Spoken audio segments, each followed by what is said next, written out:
Hey there friends, I'm Andrew from the Scrapbox. FNAF's Secret of the Mimic just came out, and so it's no secret that we're gonna be taking the game and turning it into Lego. We're gonna be making some of the animatronics, we're gonna be making an iconic location, and we're gonna be making the Mimic themselves. Plus, there's a secret test I've hidden in this video. But without further ado, let's begin.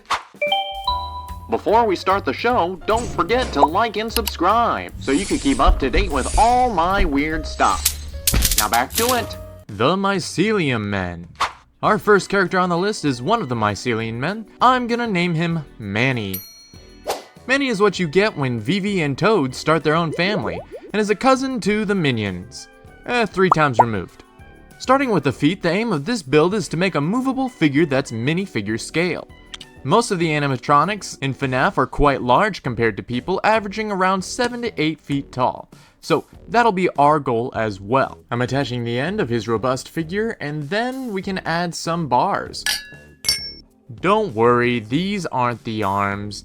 These are the arms. We'll attach them in just a second, but this might be a slightly illegal building technique, but this axle and stud are gonna make the perfect connection point. Nobody can ever know. Next, we gotta bulk out the belly, give him his arms, and add his yellow scarf. I meddled with his head shape for a long while, but the best was a 2x2 plate topped with a tile, and then a disc and a dome for his big blue hat. Pretty good so far, but he definitely needs some decals for his overalls. Just gotta borrow that chest piece and open up an art program. Just give me 1 second and we'll throw this on the printer. There we go. Also painted 2 black dots for eyes, and here's the decal, finishing off our large Mycelium Man. Why didn't I put dots on his hat? Well, printing on domes is hard. That's why R2-D2 for the longest time looked just like this.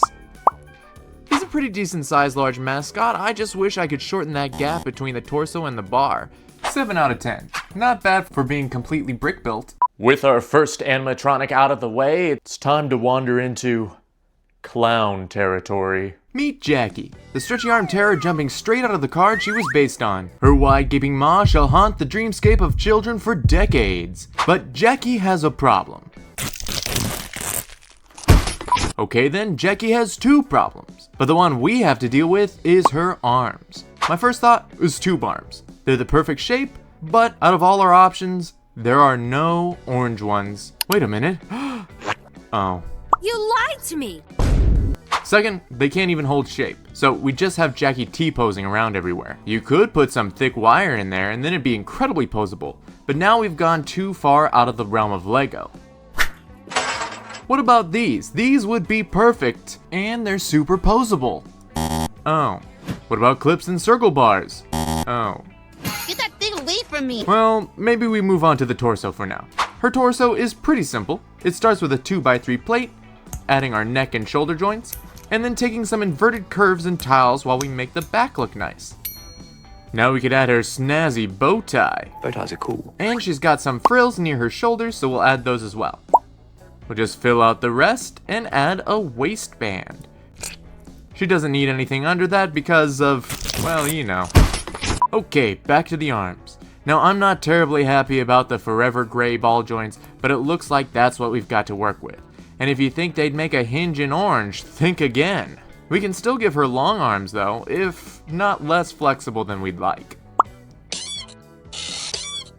And honestly, I'm impressed with myself for this hand build. It fits in that awkward size between just using a claw and articulating every finger.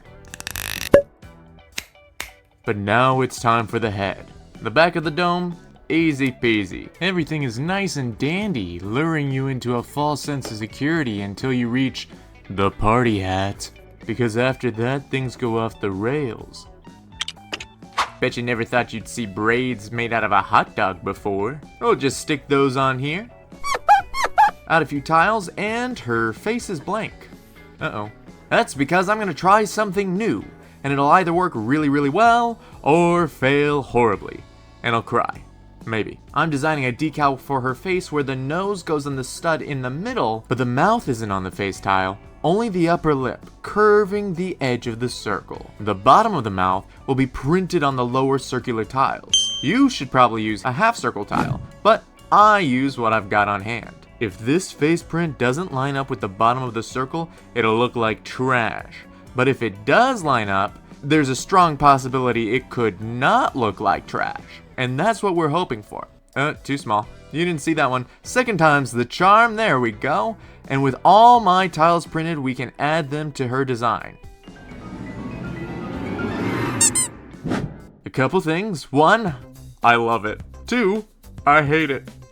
3, I finally understand what Steve Buscemi meant. And 4, my only viable complaint, besides the arms, is the print is ever so slightly off, but still a 10 out of 10 horrifying build. Alright, we've got 2 animatronics built and causing havoc, which means it might be nice to take a break from running for our lives, for at least a little bit. So I think it's time that we make one of the safe spaces in Secret of the Mimic the security room. Could you tell how loose those air quotes were? Ever since the first 5 Nights at Freddy's, the security room has been the center of the franchise. While each is different in their own way, they usually provide a tiny chance at safety for the protagonists. Since I don't have the new game yet, because that's how time works, I had to rely on these reference images for the security room. We'll start our diorama with a clean 8x16 plate, then add the first inklings of some walls. Don't ask about that. That'll make sense later. We're gonna play a quick double or nothing with that baseboard there, and then hide some dark gray tiles and plates for later. Let's get our first few bricks in here, and I've already lied to you guys. This shouldn't be a square plate, it should be a circle one, with a tile on top, and some other stuff. We've already run into an issue. Checkerboards. I can't fit 2 layers of alternating checkerboards, but I could definitely alternate black and white studs for a similar effect. There we go, and now I just have to play them into place. With another layer cementing our pattern, I think it's about time we moved some furniture in here. If you get this set of drawers and this cabinet and put a desktop on it, it becomes a desk. Then we can put a bunch of stuff on the desk, like this clock to know how far we've progressed, and a box, and trash, and this weird microphone thing, and a strange keyboard, a spool of wire, and then this big computer that I didn't want to rebuild on camera. It all fits. Barely. Then it's Windows time. Some of these windows are the wrong color. It's because I don't have the right color. But if we add this clip here, then we can hide one of the mismatched windows with the 4 monitors. Well, they'll look like monitors eventually. In this far corner, we're gonna have some filing cabinets, adorned with a figure, and a very nice desk fan build. But now it is time to take a bunch of random pieces and turn it into an inventory chute. I'm hoping if I can fool you guys into thinking I remember how I put it together the first time, then I'll actually remember how to put it together. Hey, it worked! We'll plop that in nice and snug, build up the back a little bit, and then add some decorative tiles and wires to make things look sci-fi. I guess FNAF is technically in the sci-fi genre, right? Anyways, I gotta make sure things scale properly. All clear. On the floor in the corner is a strange hatch. My headcanon is that's where Murray is hiding, but then somebody pushed the couch over it, and he's stuck. Oops. Now I know the floor isn't really tan, but Lego only has so many colors, so we're gonna pick the ones that look nice. Now I just gotta push this entire couch against the wall and do some reassembly to add the back cushions. Whew. You guys really let me drag that couch in there all by myself, and you're just sitting there? I mean, luckily we didn't make the door, otherwise we'd be pivoting for days. Even though we won't be making the door, I could still build this wall up and use some snot bricks, then decide that I don't want them. Then decide that I really did want them. Then put up a corkboard. I'm gonna need some decor on there. Now I'm adding an electrical box, and then always try to add as much greeblies as you can. I want to be very particular about how I construct this portion of the wall, no reason. But then we can go back to inventory. I could never figure out what this piece is used for. This apparently. And then we add the slopes, because the ceiling is sloped in one area. Never gotta make things easy, huh? I put some pipes back here because I always forget about the exterior, and I want things to look nice. Then I'm gonna construct a FNAF staple, an air vent. Inside will be the closest rodent resembling the toy one from the game. The last structural thing we need is adding all of the tiles. Perfect. But we're missing so much decor. Surprise character. That's right, I wanted to throw in a little extra animatronic just for you guys. It's the Digityper. He was just a fun little build, and you'll see his head appear later. Are they an animatronic? I've got to make some decals to add decor to my security office, and we're starting with the monitors. All of the decals you'll see here today are available for my Patreon members. Thank you to my wonderful members. You guys make all of my weird shenanigans possible, and it warms my heart to know there are people who genuinely like what I do. Thanks, you guys. I mean that from the bottom of my heart. After the monitors, I really wanted to make this poster right here, mostly because I thought it would be a lot of fun to Lego-ify it, and I really like how it turned out. Unfortunately, the first time I printed that, it was a misprint. I guess I'll never know what to watch out for. I also made some notes for the corkboard, and once everything is printed, we could take a look at our security office. It looks so good.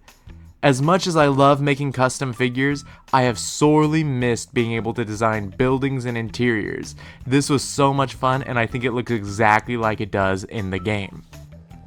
This is a solid 10 out of 10 as far as interiors go. Good job, me. Okay, not too bad. We've got our animatronics. We've got our security room. Now it's time to make... Oh, you want to know about the test? Okay. You've actually already taken the test. You see, earlier in this video, I said something that was apparently incorrect. Straight out of the card she was based on. And all you had to do to pass the test was nothing. Let it be, like any decent human being. Nobody's perfect. But if you immediately hopped into the comments to say something condescending for any reason, then you failed. And everybody knows. However, the extra challenge is in figuring out why my statement could actually be considered correct. Now it's time to make the mimic. But how do you make a mimic? The mimic can change size and shape, but according to the wiki, he's naturally 7 feet tall. We could use a droid body, a claw, and binocular heads for a purist custom, but he's not 7 feet tall. We could give him super battle droid legs, which makes him taller, but he doesn't look very much like a mangled robot. However, Bionicle might have us covered with these legs and torso, but now he looks way too wide. You could brick build him like this, but he's really hunched forward. This looks more proportional to his in-game self, but now he's way too tall. Luckily, I do have a dark gray skeleton torso, and I made these legs and these arms. Together, it looks decent, but I'll have to make a custom head. I'm definitely putting this on the list of more unique faces I've had to make. There we go.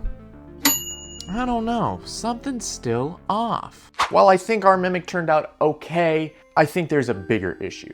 This all has to be made before the game comes out, and I don't think this is what the mimic's gonna look like in the game. Because the game's set in, what, the 1970s? He's gonna look probably brand spanking new. Unfortunately, we don't know until the game comes out. You probably know because the game just came out for you guys, but I'm in the past because that's how videos work. So I'll probably have to update him in the future. Now with this batch of characters complete, let me know if I should continue and make the rest of the animatronics in a future video, or let me know what you would like to see down in the comments. But as you like and subscribe, let's take a look at all of our creations put together.